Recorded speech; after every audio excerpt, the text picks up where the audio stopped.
Okay, so I'm joined on this call by Eddie from Euro Projects Executive Search, and they help SMEs with their recruitment needs, works with a lot of family businesses. And Eddie's agreed to jump on a call today and just share with us some top tips about what to do when it comes to interviewing candidates to make sure you get the right person in the right seat to help drive the business forward. So before we get into these tips, Eddie, which I'm really looking forward to, could you just give us a bit of a summary of the work that you guys do with SMEs? So we'll support an SME on any key hire, really, right from the start of the process when it comes to scoping out what type of person they're looking for, what then the availability is in the market, and then helping with the sort of the marketing of the job, and so put the job spec together, but then also thinking about how we sell the job to candidates, because obviously it's difficult to get candidates at the moment. Yeah. So if you just send the job spec out and expect candidates to come back to you, you've got no chance. You've got to sell based on data, actually, rather than just sort of bland things. So sell based on data about your company growth or whatever the best bits are about why someone should join. We then go out and find people, interview them shortly. So it's kind of holding hands and partnering with an SME, because typically they haven't got the time or the resource to do it themselves properly. Yeah, I know from previous experience that whenever there was a new position to fill or somebody left the business, it was just that painstaking thought of, oh, we've got to go through this whole recruitment process. Yeah. So it's a time-consuming process, and we're about to jump into some top interview tips. But if listeners or watchers want to get in contact with you to find out a bit more about how you can help them, then we'll make sure that we talk about your contact details at the end of this. So okay, so with regards to the actual interview process, then the business owner or whoever takes care of that recruitment process for the business, they've got some top candidates lined up to speak to. And I know that you've broken the interview process down into sort of 3 separate components. You've got the beginning, the middle, and the end. So what are your tips for getting off to a great start in that interview from the interviewer's perspective? So these are very basic tips, but I always think it's good when the MD or the person conducting the interview starts off by saying, outlining the agenda, and actually using the word agenda. It makes you feel in control. It makes you organized and structured. So that's the perception that you give to the candidate. Now, even if you've not got much of an agenda, if you say, the agenda for today, it puts you in control of the situation. So it's a nice kickoff, I think. And within that agenda, then, usually you want to try and make it an informal meeting first stage, so that you see what the candidate's actually like, rather than have them in interview mode when they're on the best behavior. So you want it to be quite informal, I think, but you're going to be probing and kicking around the edges. So you explain the agenda at the start of the interview. Typically it's, what do you know about us as the start? We'll then outline the bits that you can't find out on the internet. So we'll then give you a bit of information about the company as well. Then we'll go through the CV, and then at the end, there'll be time for you to ask questions back to us. So that's the usual agenda. Yeah. And then that first question of what do you know about us? Actually, I've changed how I ask that now, because if you ask what do you know about us, you just get 10 minutes later, you've heard everything that you know about your business, and it's not particularly insightful. So rather than asking what you know in its entirety, I've now started asking, in your research about our company, what were the sort of 1 or 2 things that really sort of caught your mind, or what were the biggest insights when you were researching our company? And obviously you're looking for candidates that are inquisitive, that have done a good level of research. So we are checking them out here, but then it's a case of, have they got then that extra little ability to just focus in on something that's actually interesting, insightful, growth focused, whatever it might be. Yeah, I like that. I can remember from asking that question many times, it was clear so many people had just read the bullet points off the homepage, and you can't really argue, but then narrowing it down to that next level and really seeing if they have done their research. I like that. That's a good way of discovering that. And then once they've finished that answer, then obviously it's nice to then have a 2-way conversation. So, it's like, thank you for that. And then you can then sort of sell to the candidate a little bit and say, yeah, so you're right with X, Y, and Z. We've also just won this project. This is the growth plan. This is the 5-year plan. So quite a forward-facing overview of the business. Quite short. You don't want to be talking for too long, because you want the 80-20 rule, really. You want them talking 80% of the time, you 20%. So you then give them a bit of an overview of the company and where it's going. then you sort of dive into that sort of career and CV overview, and there's loads of different ways of asking questions. I think it's difficult to have a template and a structure for that because every job is so different. But there's a couple of things that I think are really, really useful to keep in mind. Yeah. The person that you're interviewing with, because you're probably going to interview with two of you, that second person just keeps asking the candidate to elaborate.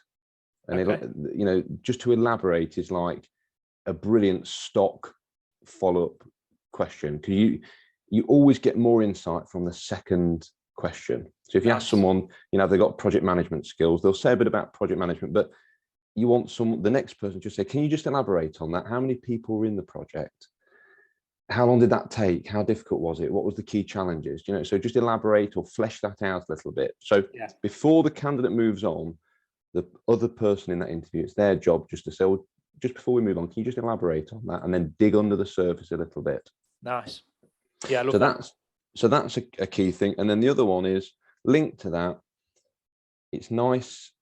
When you've got your list of questions, make sure there's a follow-up question that again digs into more detail.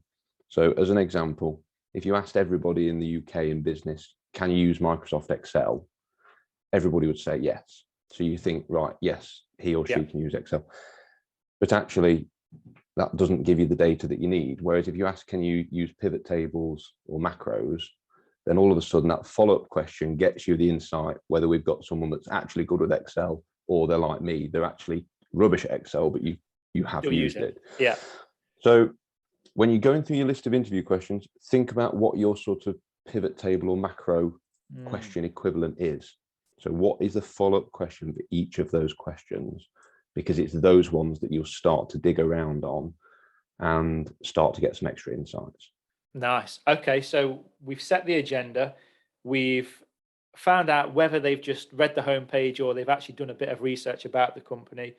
We've asked questions, but we've gone deeper and gone at a level below to find out what their real skills and ask them to elaborate. What next?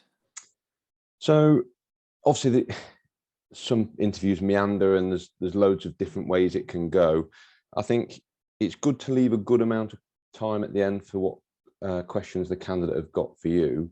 There's definitely a link to the good candidates are more inquisitive.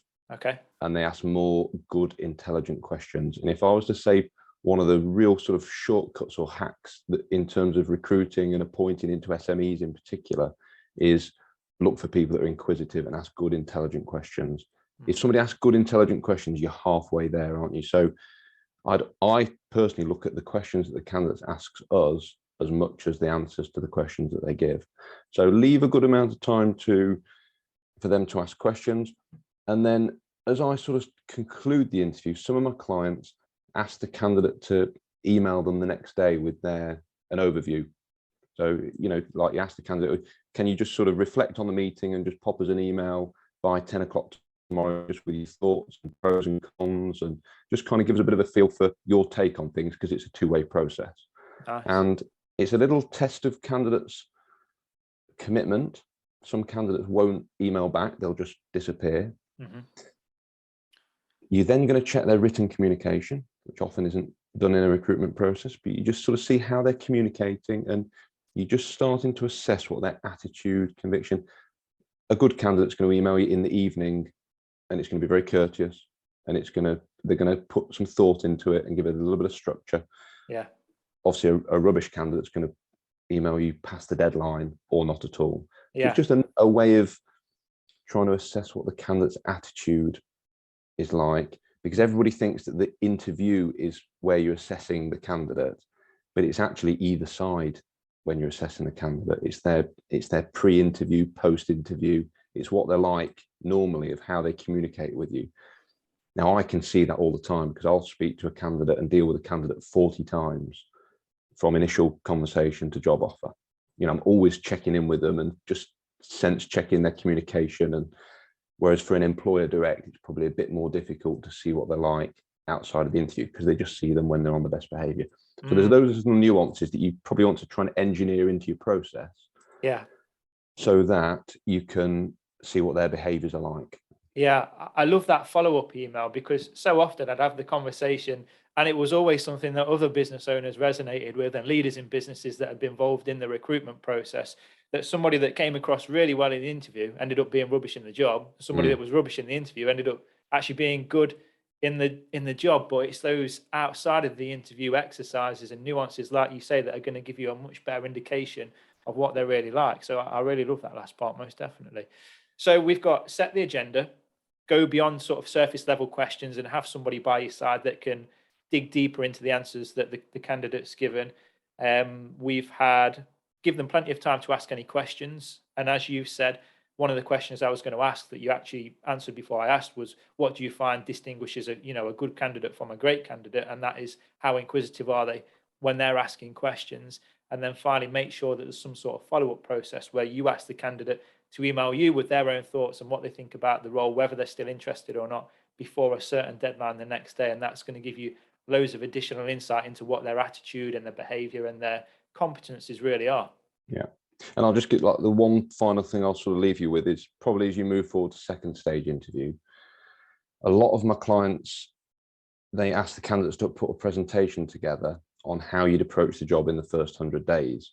If I had £1 for every time that was used as a presentation title, I'd be retired. It's like, that's the that's the most common one, but it's a hypothetical question. So you're going to get a hypothetical answer. So it doesn't actually help assess substance. Somebody can do a brilliant first 100 days presentation. It doesn't necessarily mean they can do the job. It's just, they've just answered a hypothetical question well. So I like to move it towards a case study based second interview. So it's like, here's our context. This is what we're looking to do with regards to change management or implementing this new system or people leadership. They know about the job by second interview. And we ask candidates to do a one-page case study or a few slides case study on a period of time that shares some commonality and some parallels to the situation. So you leave a little bit of room for them to misinterpret, because if they don't quite get it, then they're not a brilliant candidate. But really, they should have spotted what's important to you and what the job's all about. They then do a punchy case study of what they've done, what the context was, what they did specifically compared to what the team did, what the achievements were, what the outcomes were, how they measured it, what lessons learned.